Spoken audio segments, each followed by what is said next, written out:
A leaked draft of a Trump administration executive order has been circulating around D.C. The media's gotten hold of it, but it's mostly inside of politicians and their aides and things like that. And this program, this executive order that they're considering putting into effect, could almost single-handedly legalize religious-based discrimination in a way that we have never seen in modern American history. It's titled Establishing a Government-Wide Initiative to Respect Religious Freedom Executive Order. So can you guess what it's actually intended to do when they talk about establishing more religious freedom? Yes, stop people who are not Christians from doing what they want to do.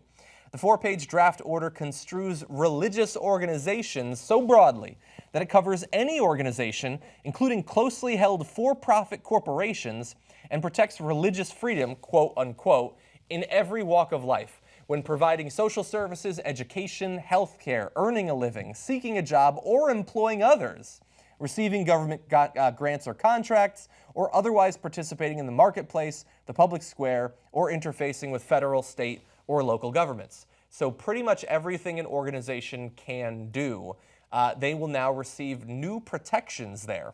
Language in the draft document specifically protects the tax-exempt status of any organization that, quote, believes, speaks, or acts, or declines to act in accordance with the belief that marriage is or should be recognized as the union of one man and one woman, sexual relations are properly reserved for such a marriage, male and female and their equivalents refer to an individual's immutable biological sex as objectively determined by anatomy, physiology, or genetics at or before birth, and that human life begins at conception and merits protection at all stages of life, up until you're born, in which case you're on your own. But those are all things specifically cited. This is not speculation. This is from the draft document that they would now be protected if they have beliefs about those things, and in anything they do, those beliefs affect their behavior. Their tax-exempt status will be protected. They will be protected from lawsuits and the loss of government grants and contracts and things of that sort. We have a little bit more we'll get to, but what do you think about this so far, Anna? Well, obviously, I don't agree with it, but this is what we all expected in a Trump administration, and this is something that they'll push for. Think about it. The vice president is Mike Pence, and Mike Pence signed into law some of the most restrictive abortion laws in the country, in the state of Indiana. So his ideas on things like gay marriage, reproductive rights have been very clear. And of course, that's going to have an influence in this administration and whatever type of executive orders or legislation they plan on pushing throughout the next 4 years. So I'm not surprised, but this is the consequence of electing someone like Donald Trump into office. And I get it. Like, my mind keeps going back to this past election and the fact that so many people were frustrated with the notion of voting for the lesser of two evils, that they decided to either not show up to the polls, or in some cases, a lot of people ended up voting for Trump. Well, this is what we got. This is our bed. Now we have to lay in it. So enjoy.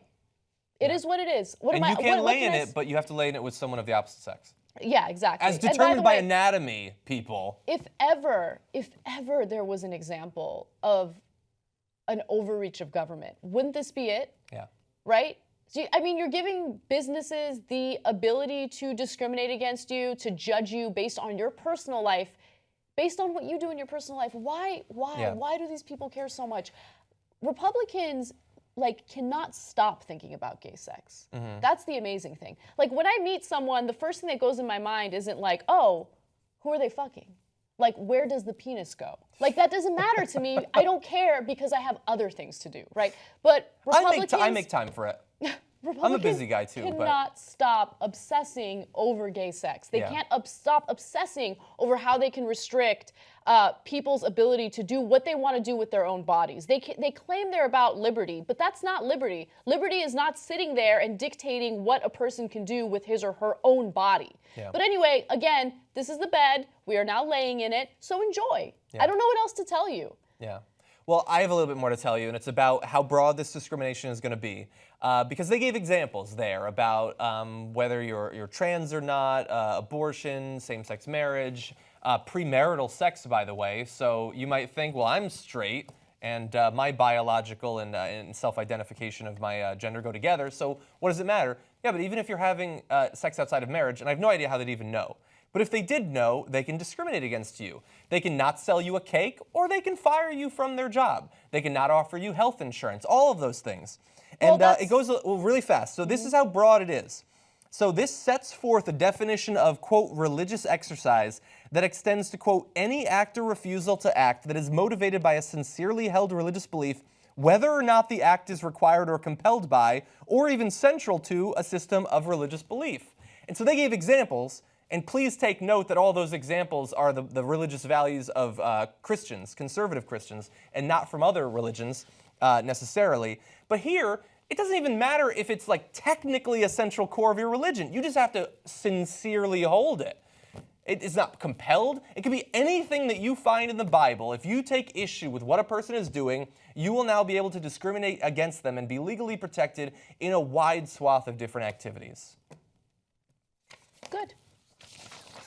It's not good, though. No, and by the way, no, here's why it's the great especially thing. Here's the great thing about voting Trump into office, okay? He's going to destroy things so much that people are going to rise up and they're going to demand a real leader. That's what's going to happen. Well, okay, good. So continue destroying the country. Continue, please. This is what we wanted, right? Yeah. This was the right way to go about things because Hillary and emails. So... Well, the one last point I want to make on this is of all of the different groups that Donald Trump at various points during the primary and the general election targeted and attacked verbally in his tweets, there was always, like, he never really talked about the LGBT community. I mean, positively or negatively, but for Trump, that's a good thing. That means he's not going out of his way to demonize you. And so some people felt, perhaps some conservative LGBT individuals felt like, oh, well, he's not going to come after me. Now, as Anna pointed out, when Mike Pence got on the ticket, you should have been a little bit scared. But now look at this. Now look at this. This is perhaps in some ways even more restrictive on the domestic behavior of gay individuals or trans individuals or people who just don't happen to be married and are having sex than they are on Muslims in America. But that's what you get. And despite the fact that this is just a draft floating around, hasn't been passed, hasn't been signed yet, a White House official speaking with ABC News did not dispute the authenticity of the draft Religious Freedom Executive Order, but officials said it's one of hundreds circulating around. So perhaps you shouldn't be too scared. Yeah, Sean Spicer, it's out there. They're considering it. Sean Spicer released a similar statement, and he said, well, yeah, there's a lot of executive orders in the works, which, by the way, I know what you're going to say. No, but like, they couldn't handle the fact that Obama did like a few executive orders like back to back. They lost their minds. Trump's been in office for less than 2 weeks. Oh my God, it's only been less than 2 weeks. That's so devastating.